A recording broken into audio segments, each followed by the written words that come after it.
What's a zombie? Well, a zombie, there's, Mr. Bill is... The living dead.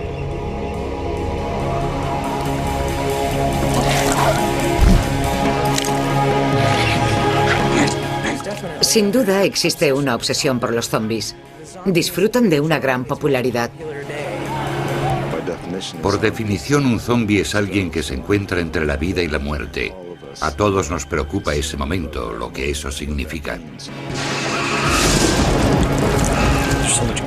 Hay tal cantidad de cosas referentes a efectos especiales, visuales y sustos, que no es difícil enamorarse de esas películas.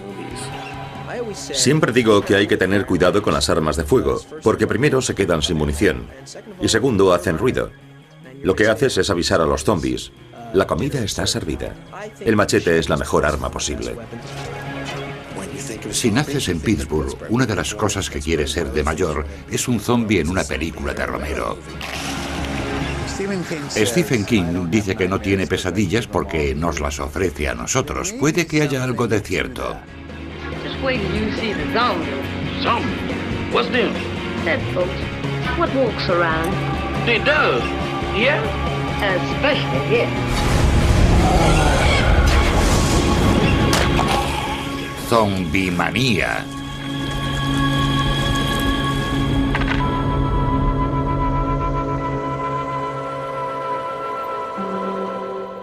Yo tenía una pistola de juguete.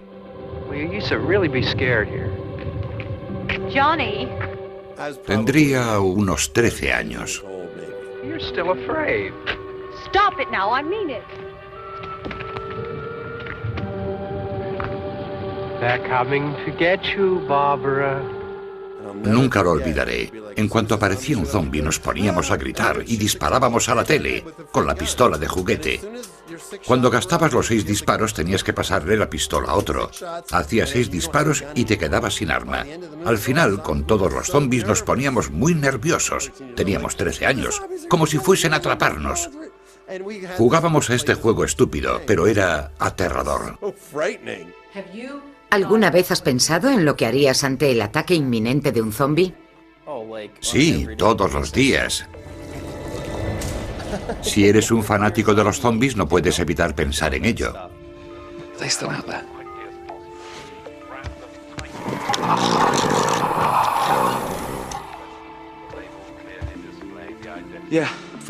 Lo normal con otros monstruos es ir a buscarlos. Tienes que ir al castillo, meterte en la pirámide o en el pantano. Mi actitud es, si haces eso, allá tú. Puedes estar aquí sentado, ocupado con tus cosas, y de repente oyes un lamento. Derrumban la puerta y entran 100 zombies. Eso da miedo. Uno de los tipos más importantes actualmente en el subgénero de los zombies es Max Brooks, el hijo de Mel Brooks, autor de la Guía de Supervivencia contra Zombies, que es algo espeluznante, y más recientemente La Guerra Mundial Zombie, que es una de las mejores muestras de ficción zombie que he leído nunca. Creo que muchas personas buscan el horror porque en su interior se sienten seguras. Sienten que viven en un mundo seguro y quieren que las asusten. Yo ya estoy asustado, no necesito que lo hagan. Así que escribo contra el horror, escribo sobre cómo detener el horror. No necesito inventármelo. Quizás sea uno de los autores más importantes de historias que hablan de zombies. Nadie se sorprendió más que yo con el éxito de la Guía de la Supervivencia contra Zombies. Cuando empecé con mis conferencias de autodefensa contra zombies pensé que serían una broma.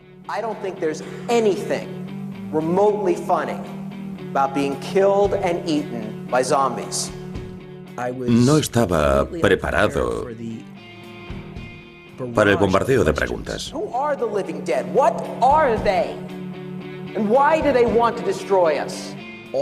Todas reales, preguntas como ¿qué tipo de espada utilizo?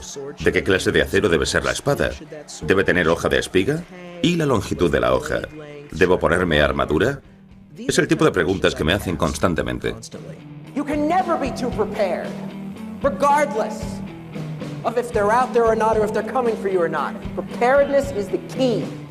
Es impactante. I see happiness Is that all? No. I see.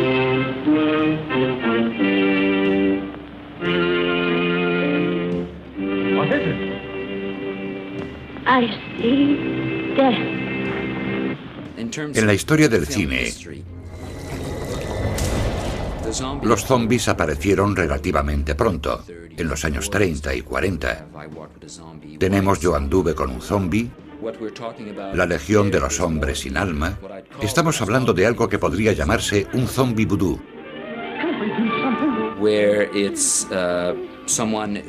Alguien que ha perdido el control de su mente, la cual ha pasado a manos de otro que ha utilizado ciertos conocimientos de vudú para revivir a los muertos y usarlos como esclavos o como cuerpos sin mente que cumplen sus órdenes. En el cine de zombies hay 3 fases. Comenzó con películas como El gabinete del Dr. Caligari, La Legión de los Hombres sin Alma, Yo anduve con un zombie. En ellas se miraba a los zombies de un modo diferente, eran como sonámbulos, esclavos de la mente. Se convirtieron en zombies sin mente. Un momento crucial fue La Noche de los Muertos Vivientes de Romero a finales de los 60, cuando de repente los zombies dejaron de estar controlados por una fuerza y pasaron a vagar sin rumbo alguno que no fuesen sus instintos básicos, la necesidad de comer e incluso de consumir. La genialidad de Romero está en el uso de esta metáfora, que nos muestra que lo que nos controla realmente es la necesidad fundamental de usar a otras personas.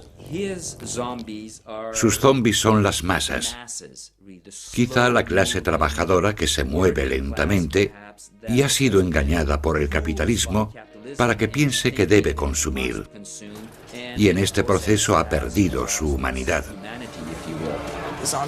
Los zombies se convirtieron en una amenaza ciega que podría eliminarnos físicamente, hacernos daño y consumirnos.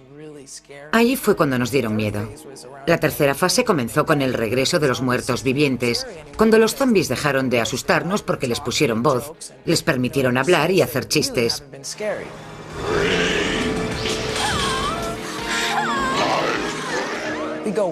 Si ves la secuela de El amanecer de los muertos, está bien, es divertida, sangrienta, pero no da miedo. La última vez que nos asustamos con películas de zombies fue en los 70, con El amanecer de los muertos, por ejemplo. Aún tengo pesadillas con los zombies. Creo que se debe a la simple idea del otro, una enorme fuerza obstinada de gente que no es solo gente que te quiere comer. Eso me asusta. A mí me horrorizan los zombies. Si hablamos de monstruos, en el cine son los que más me asustan, porque son como una enfermedad ambulante, porque no son más que máquinas. No se puede negociar con ellos, no se puede llegar a un acuerdo. Es como si el SIDA tuviese brazos y piernas y fuese detrás de ti, como si te atacase un virus gigante de ébola. Es matar o morir. Por otra parte, producen risa. Son unos seres grandes y estúpidos. Y si caminas a buen paso, eres más que un rival para los zombies. Si pongo uno de los clásicos de Romero, es posible que lo vea a oscuras. En ese ambiente estás más predispuesto a abrirte. Aún puedes asustarte con una de esas películas y también te ríes. Hay muchas cosas en ellas. Richard Matheson escribió un gran libro titulado Soy una leyenda. Es uno de mis preferidos. Es la historia de un asedio, cuando los vampiros toman el mundo y solo queda un ser humano.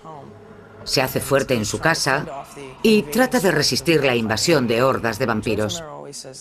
George Romero siempre dice que la idea de los zombies no es suya, que se la robó a Richard Matheson. Es innegable que él es el abuelo de las películas de zombies tal como las conocemos hoy, gracias a La Noche de los Muertos Vivientes. Cuando hicimos La Noche de los Muertos Vivientes no teníamos dinero. Al principio éramos 10 y nos pusimos el nombre de Imagen 10, un nombre pretencioso. Cada uno aportó $600. Con ese dinero alquilamos la granja y comenzamos el rodaje. report from National Civil Defense Headquarters in Washington. It has been established that persons who have recently died have been returning to life. Nuestros amigos trabajaban en agencias de publicidad, eran periodistas, gente de Pittsburgh, que es donde estábamos. Gente a la que no le importaba hacer el ridículo. Ganamos dinero con ella, pero de repente eso se acabó. Nos preguntamos por qué. Vimos que habíamos perdido los derechos de autor. Nuestro título era La noche de los devoradores de carne, no La noche de los muertos vivientes. El distribuidor Walter Reed tenía su título, La noche de los muertos vivientes.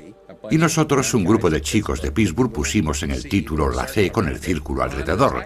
Cuando cambiaron el título, lo imprimieron encima y eliminaron los derechos de autor. Así que la película es de propiedad pública. De no ser así, haríamos esta entrevista en el sur de Francia o en una villa en cualquier lugar.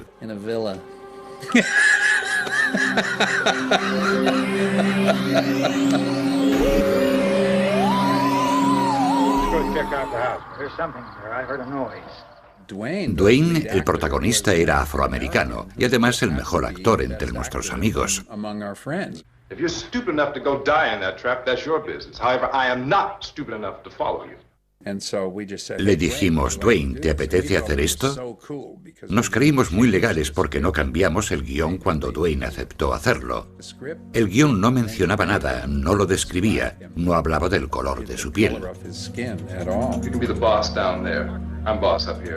Los zombies de la noche de los muertos vivientes, por ejemplo. Esa es una crisis. Un hombre negro, en los 60, que se convierte en líder en la lucha por sobrevivir, le pega a una mujer blanca y le dice a un blanco, aquí mando yo.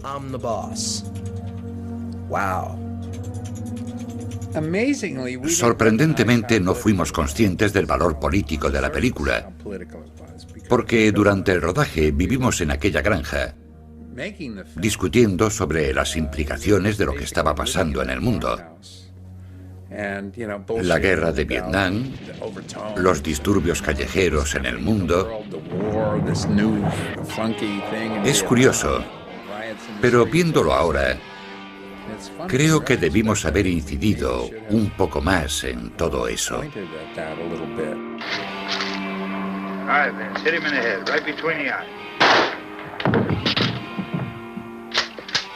Good shot.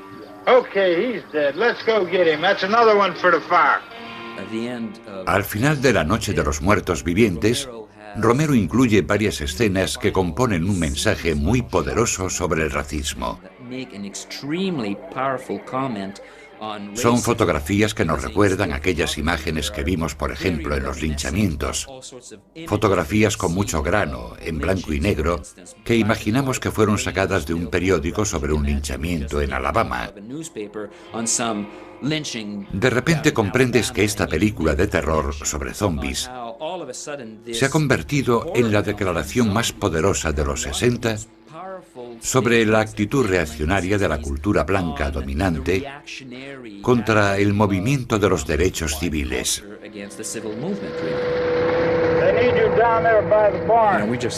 A nosotros nos parecía divertida, no pensamos que fuese a sacudir los cimientos. Y lo hizo. Welcome to a night of total terror. Night of the Living Dead. George Romero es tan brillante porque ha hecho que cada una de sus películas de zombies encaje en la década en que se ha rodado.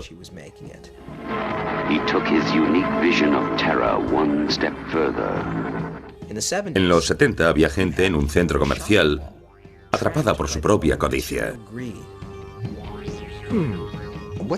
¿Qué edificio es ese? Uno de esos nuevos centros comerciales. Fue uno de los primeros centros comerciales de entonces. Romero hizo que la gente caminase por el centro comercial como zombies. Vayan hoy a uno cualquiera. Hay zombies recorriendo el centro comercial, hipnotizados por la música ambiente. Por eso él puso zombies arrastrando tostadoras o llevándose cosas. Ese era su mensaje.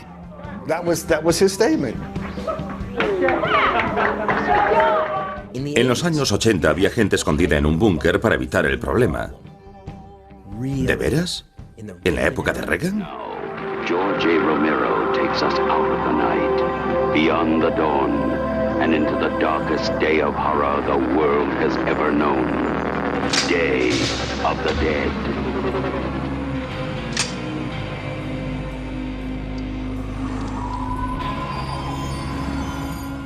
Y por supuesto, La Tierra de los Muertos es un análisis de nuestra época moderna, con George Bush y la guerra de Irak.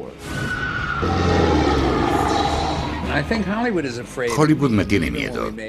Cuando rodamos La Tierra de los Muertos, que era una película ambiciosa, disponíamos de la mitad del presupuesto que la secuela de El Amanecer de los Muertos. Mi equipo no lo entiende. Escribo el guión y ellos me preguntan ¿qué es esto? No entienden el aspecto político, al menos así a primera vista. De todos modos, La Tierra de los Muertos fue una de las películas con mejores críticas de aquel verano.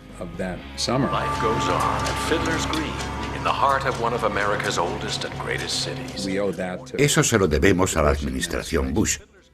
Era evidente de lo que hablaba en la película. Los directores son conscientes de que el género de terror pasa a menudo inadvertido.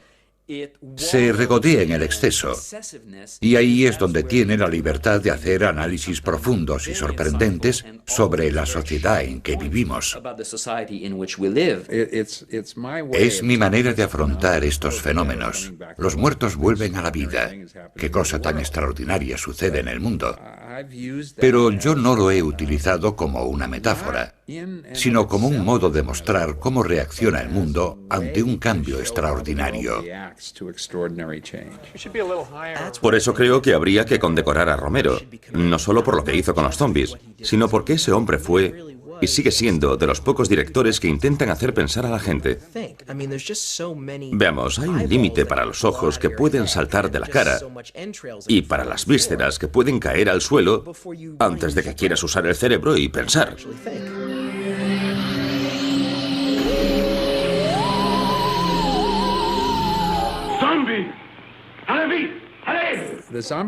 Yo crecí con los zombies de La Legión de los Hombres Sin Alma y Yo Anduve con un Zombi.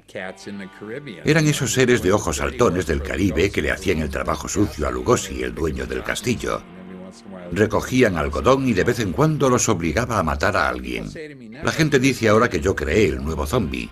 Yo les digo que nunca les llamé zombies, no pretendía inventar otro zombi. Me gustan los zombies de antes.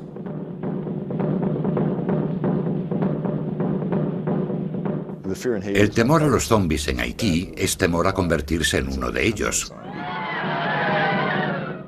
Un zombi, según la definición popular, es un muerto viviente. Es un individuo que ha sido llevado a ese extremo por medio de la magia y que solo puede resucitar a través de ella. Y siempre para ser conducido a una vida de esclavitud. Nosotros no creíamos en esta idea folclórica de la magia. Pero lo interesante es que había una serie de informes en la literatura etnográfica, en los relatos de los misioneros, en los cuentos populares de Haití, que se referían a casos que parecían tener una cierta legitimidad y que exigían una investigación. Había un psicofarmacólogo muy famoso, Nathan Crane. La psicofarmacología es el estudio de la acción de las drogas en la mente. Crane estaba interesado en unos informes sobre la presunta existencia de un veneno popular que al parecer provocaba un estado de muerte aparente tan profundo que hasta los médicos se engañaban. Mi misión en 1982 fue ir a Haití en busca de este brebaje popular, sin saber que en tal misión consumiría 4 años de mi vida. La idea de los zombies había sido explotada de una manera racista para denigrar no solo a un pueblo, sino su religión y su cultura.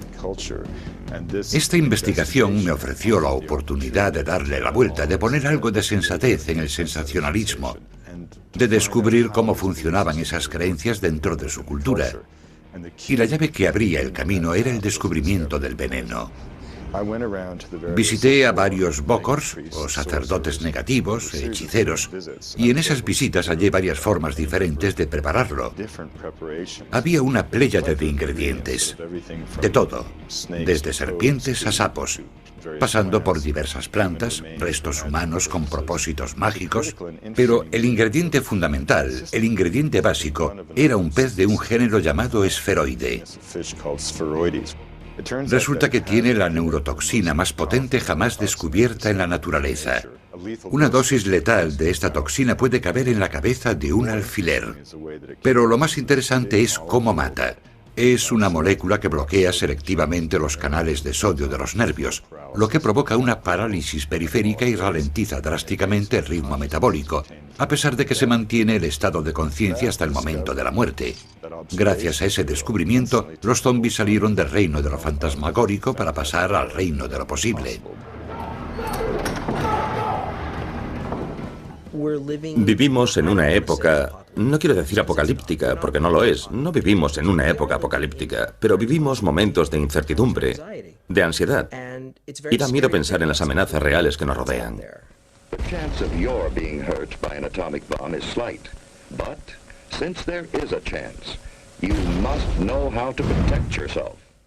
A mucha gente le resulta divertido explorar sus ansiedades de un modo seguro.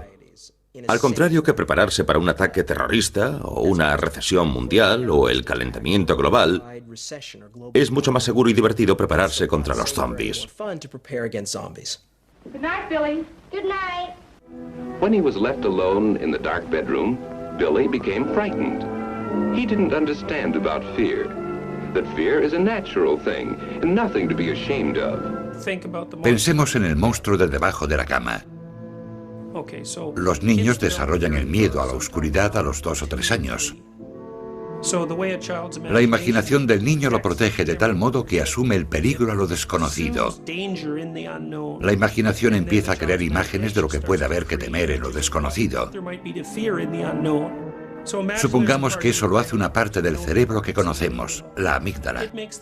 Hagamos esta suposición. Supongamos que todo lo que produce el mismo estado emocional es la misma cosa. Imaginemos que la amígdala está mirando alrededor buscando algo que nos asuste, y después elabora una representación de ello. La representación de todo lo que nos asusta es un monstruo.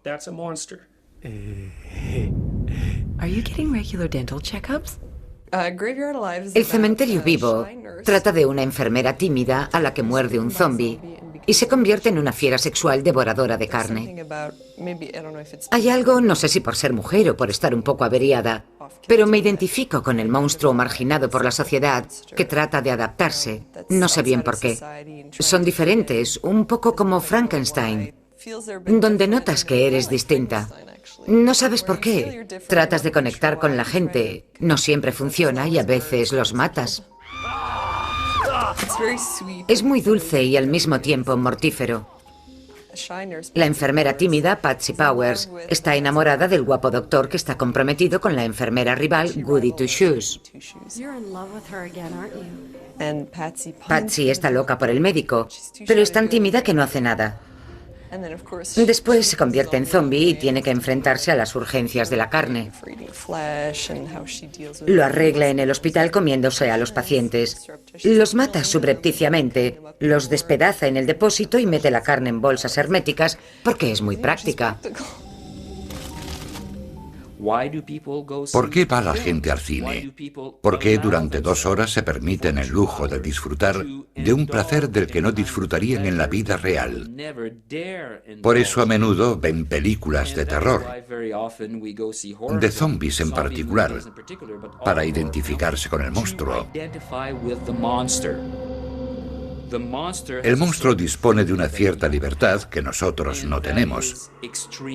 Es algo atractivo, porque yo, como buen ciudadano que no hace daño a nadie, paga sus impuestos y es amigo de los niños del barrio, no puedo permitirme hacer el mal. Aún así, en el fondo de todas las personas, hay algo que ansía la soberanía del villano, la capacidad del monstruo para hacer lo que quiera. Si le apetece despedazar a alguien, lo hace. Cuando a mí me apetece despedazar a alguien porque me molesta en el trabajo, voy a ver una película de terror.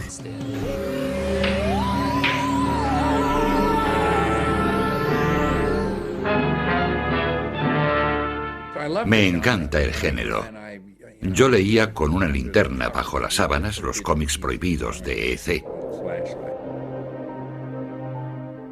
En los años 50 y principio de los 60 triunfaban los cómics de terror.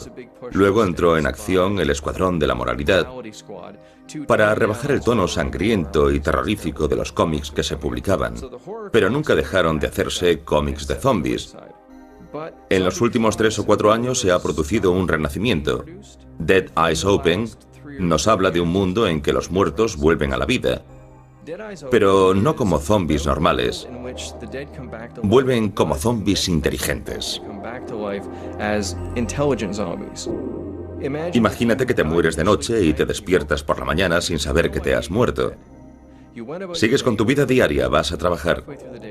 A mediodía te das cuenta de que ya no tienes hambre, no sientes calor, no sientes frío y estás muerto. ¿Qué haces con tu vida? Es una espiral a partir de ahí. Se consiguen más seguidores con sangre que con miel. Si escribes un cómic de zombies que incorpora un montón de ideas interesantes y sofisticadas sobre la gente y sus relaciones, aunque flote en un mar de violencia gráfica, atraerás a más gente que no es probable que se interese por los complejos mensajes morales sobre la gente y la violencia. Porque ven la sangre en la hoja, están intrigados y se interesan porque eso es lo que suele interesarles. Pero sutilmente también vendes algo un poco más sofisticado. Exorcizas un montón de demonios haciendo eso. Lo haces, los echas fuera. Si existe algo horrible, no te lo guardas dentro, dejas que se vaya. Puedes mirarlo y decir, ¿qué cosa tan terrorífica he hecho? Mirad lo que he hecho.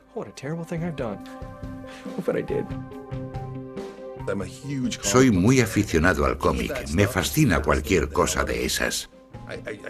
Me encanta todo en general. Después trato de recrearlo y contar mis historias, utilizando criaturas, personajes y cosas. Utilizo la imaginación, me lanzo en plancha, lo hago a mi manera, ya sé. Al final siempre resulta algo bonito y atractivo. La gente se entusiasma y eso me gusta. El abanico es amplio. Desde una herida en la cabeza y media cara destruida, comida por los gusanos y las moscas, hasta las pústulas. Depende de cuál sea la expresión de la cara. Con un zombie hay más imaginería. Hay más libertad para mostrar lo que es un zombie. Al contrario que con otras criaturas sobrenaturales o terroríficas. Lo que pasa con los zombies es que son muchas veces la herramienta perfecta para establecer una dinámica simple. Si quieres contar una historia sobre nosotros contra ellos, en la que ellos no son como nosotros y deben ser destruidos, los zombies son el modo más simple de hacerlo. Mr. President, in your recent budget, just to make sure I understand, you're asking for a $50 billion emergency defense supplemental to protect America from zombies. I believe this is the great challenge of the beginning of the 21st century. Zombies, who eat brains, just so I know we're on the same page here. Los zombies se convierten en el último bastión para encontrar un enemigo fácil con el que poder luchar y matar y sentirse bien al hacerlo.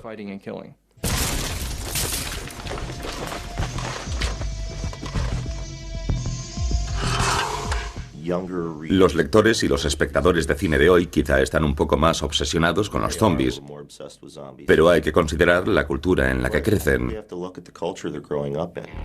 De ellos se espera que sean conformistas, que vistan igual, que actúen igual. Las consignas son: no destaquéis, no os rebeléis, no desafiéis, no preguntéis. Eso tiene que reconcomerlo, sobre todo entre los 12 y los 15 años. Ahí es cuando hay que rebelarse. No puede ser un zombi y caminar al lado de los otros esclavos. Lo que más me fascina es la idea de que los consumidores son zombies. Puede que los militares que hacen lo que se les ordena sin pensar sean zombies. El ciudadano normal que no presta atención a lo que ocurre a su alrededor es un zombie. Eso define mi vida, la vida de la mayoría. Por la mañana nos vamos a trabajar y volvemos de noche a casa. ¿Por qué? Al final, ¿por qué hago esto? Porque soy un zombie. No puede existir un zombie solo. No tiene sentido. Le clavas un lápiz en un ojo y se acabó. Se necesitan miles, millones y también se necesita una crisis social. La ausencia de la ley y el orden. Literalmente se necesita la clase de mundo que tememos ahora mismo. With all due respect, Mr. President, are you sure this wasn't a movie you saw? I mean, why? These are real. Yeah, but why is And it's a danger to the American people. It's a danger to your children, Jim. Sorry, my name is Barry. Tardé 2 años en escribirlo y documentarme al mismo tiempo, porque quería que fuese todo lo más realista posible. La tarea casi acaba conmigo. Hizo lo que nadie había hecho, contemplar un apocalipsis zombie a través de los ojos de un funcionario de la ONU al que le cuentan historias personas de todo el mundo. Lo hizo global. Le compraron los derechos del libro antes de que se publicase. La guía de supervivencia contra zombies fue un éxito, pero no fue un bestseller. Tuvo la capacidad de resistir a algo sorprendente. Siempre me habían dicho que la fecha de caducidad de los libros estaba entre la de la leche y los yogures. Por eso me sorprendió su aguante. Pero salió la Guerra Mundial Zombie y fue un bestseller del New York Times. Al parecer funcionó tan bien que de repente la guía de supervivencia contra zombies pasó a ser un bestseller del New York Times. Me dije, no, tiempo. Los bestsellers son misterios sobre asesinatos, libros de dietas o que hablen sobre Jesús o George Bush. No, de zombies no. You're going to be one of the most famous novelists in America. If I ever get the novel written. What do you mean if? Of course you will. Se dice que Danny Boyle, el director de 28 días después, y yo somos los responsables del resurgimiento de la popularidad de los zombies. No sé si es cierto, pero estoy orgulloso de haber contribuido. Cuando salieron El Levantamiento y 28 días después, que fueron casi simultáneos, no había nada sobre zombies. Estaban como muertos, y perdona el chiste. El Levantamiento trata de un hombre que busca a su hijo en un mundo zombie post-apocalíptico. Su hijo está en un estado, él en otro. Tiene que recorrer el país y hace compañeros por el camino. Creo que El Levantamiento atrapa a los lectores porque es algo con lo que nos identificamos muchos. No ser capaz de proteger a tus hijos y también con lo que estás dispuesto a hacer para protegerlos. In 1 year in the United States, there are about 500,000 divorces. It means many thousands of children who need the security of a home and parents lose it. Tanto los directores de cine como los escritores ponen algo de sí mismos en lo que crean. En mi caso, yo era un padre divorciado, igual que el personaje del libro. Look, Dad, it goes like this. Aunque lo digo de broma, creo que en mis zombies hay algo de los abogados matrimonialistas, de las vendedoras telefónicas, de todas las molestias de nuestro mundo moderno.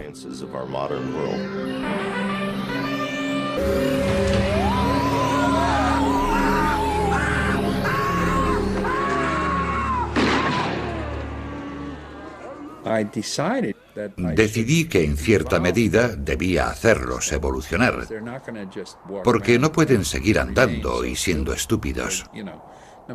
Por muy retrasados que sean, algo tienen que aprender. Los que siguen a Romero han intentado añadir algo. Los han hecho más rápidos, más listos, le han añadido algo a lo que había creado Romero. Yo, sin embargo, les he quitado. He hecho mis zombies más estúpidos que los de Romero, incluso más lentos. No sé, pero más tontos seguro. Para mí, cuanto más tontos, más asustan. Si tienen un reflejo de humanidad, no me asustan. Lo que realmente me aterroriza es la falta absoluta de humanidad. Se enfrentan los zombies veloces contra los lentos. Esta es una discusión que han tenido alguna vez todos los aficionados al cine de terror. No me gustan los zombies que corren. No creo que los zombies deban correr. Te atraparán de todos modos porque no se detienen nunca, son incansables. ¿Por qué hacen que corran? Tampoco tiene sentido fisiológicamente porque tienen los músculos, las articulaciones, los tendones podridos y desenganchados de los huesos. Vi una pegatina que decía, los zombies rápidos son una mierda. No sé si estas pegatinas las habrá puesto George o no, pero en las películas de Romero no se ve nunca un zombi veloz. Para él, si estás muerto, si sigues estando muerto, sigues desintegrándote o pudriéndote. No te conviertes en un superhéroe, como los zombies veloces de la secuela. En la original había zombies clave. Estaba la monja zombie, el jugador de béisbol zombie. Tienes que ver zombies. En la secuela eran feos y veloces, no conseguías verlos. Iban muy deprisa. Sí, soy el rey del gore, me han llamado Dr. Splatter. En general no se conoce mi trabajo, el amanecer de los muertos, el día de los muertos, la noche de los muertos vivientes, la tierra de los muertos, la secuela del amanecer de los muertos.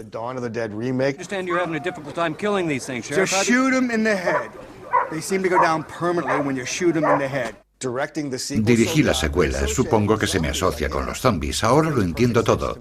A los 11 años vi El hombre de las mil caras. Es la primera película que muestra a alguien que crea este material, porque hasta entonces yo creía que era real. Entonces decidí que quería ser el tipo que crea eso. Tengo una escuela de efectos especiales. Trabajo en los efectos, pero se los entrego a mis alumnos. Hay un culto de seguidores de la próxima película de zombies de Romero. Es casi como la siguiente de la Guerra de las Galaxias, o la próxima aparición de tu artista favorito. Romero o yo en los efectos especiales. Greg Nicoretto ha dado un paso más allá. La jugadora de béisbol zombie con media mandíbula. Se ve a través de ella. Eso era maquillaje y muy bueno. La de la mandíbula rota asusta. No se sabe si estás sonriendo o no. Puedes hablar. ¿Lo ves? Habla y todo. En la noche de los muertos vivientes no había prácticamente maquillaje, solo un par de heridas de látex. En el amanecer de los muertos había pelo y maquillaje. Y Tom impuso la palidez azul grisácea con todas aquellas heridas. Fue una marca distintiva. Cuando hicimos el Día de los Muertos, en el 84, avanzamos en ese diseño. Utilizamos marrones y grises y todos tenían unos dientes originales. A medida que se progresa en las películas, también se hace en el maquillaje y en el talento de las personas que lo hacen. Llamaba constantemente al forense del condado y le decía, el cuerpo está en un sótano o en un ático y hace calor. Él me preguntaba cuánto tiempo llevaba muerto y fijaba el color de la piel o si estaba hinchado. Hay que investigar mucho para hacer que los muertos sean realistas, sobre todo si son muertos que andan. Cuando haces una y otra vez estos efectos, no quieres que llegue el día que digas, he visto antes ese aspecto, esto ya lo he visto antes. Por eso tratas de reinventar constantemente el aspecto de los zombies. Uno de los hechos que me llamó la atención al observar fotos antiguas de momias y similares es que siempre tienen los labios apergaminados y separados de los dientes. Una de las cosas interesantes es que los zombies son más amenazadores si se les ven los dientes. Su arma básica son los dientes. Una de las cosas que hicimos fue fabricar aparatos dentales huecos que al meterlos en la boca tiran de los labios hacia atrás. Tienes siempre los dientes a la vista, pero no estás gruñendo. Es como si tuvieses los labios apergaminados. Hace 20 años, Howard Berger, Bob Kurzman y un servidor fundamos el grupo Efectos K&B.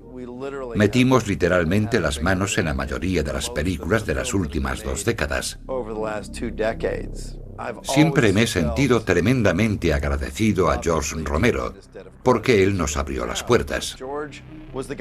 Aún hoy hace chistes sobre eso. Un día de estos encontraré a tu padre en la calle y me dará un golpe en la cabeza porque tú ibas para médico. Pero soy como George, no me arrepiento de nada.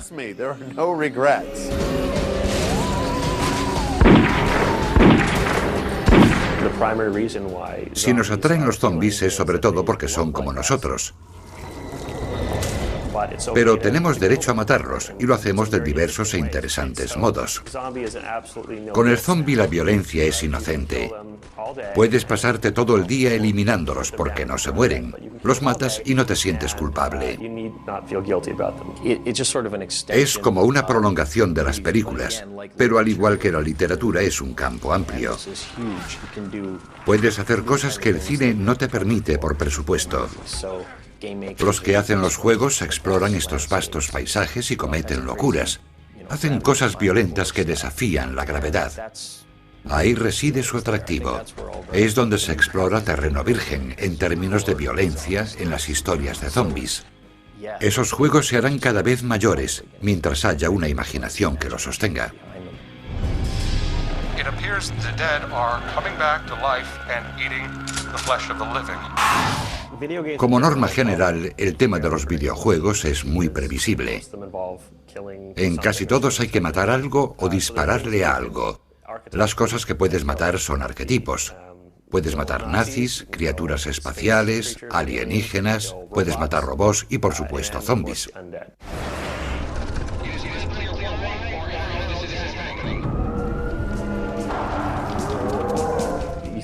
Piensas en estas cosas constantemente, sobre todo porque es divertido ese escenario hipotético.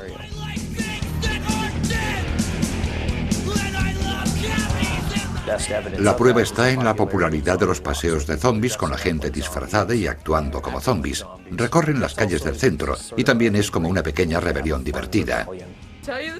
Mi novio y yo hemos hecho un plan de emergencia anti-zombies. Es un poco triste. Podría haber un virus elaborado por el hombre que infectase a la gente para convertirla en criaturas semejantes a los zombies. Y tienen sus necesidades básicas: comer, beber, dormir, respirar y demás. Mi estrategia contra los zombies es poner rumbo al norte. Cuando llegue el invierno hará frío y se congelarán. En la primavera sales y problema resuelto. Lo que mucha gente ignora es que Max Brooks, David Wellington, yo y los demás escritores sobre zombies tenemos una residencia en Colorado. Si se extiende una epidemia de zombies, allí estaremos a salvo. Mi casa tiene una escalera. En caso de emergencia recojo la escalera y estaré a salvo. Tengo un balcón y si hay que disparar a los zombies puedo hacerlo desde allí. Tendría una visión general de la situación. Puedo atrancar las puertas. Si es necesario puedo hacer que llueva. En caso de emergencia tengo bambú para plantar y construir una cerca con él. Estoy preparado, muy preparado. Tengo buen suelo y podría empezar cultivando nabos. Es mejor que no vengan a por mí.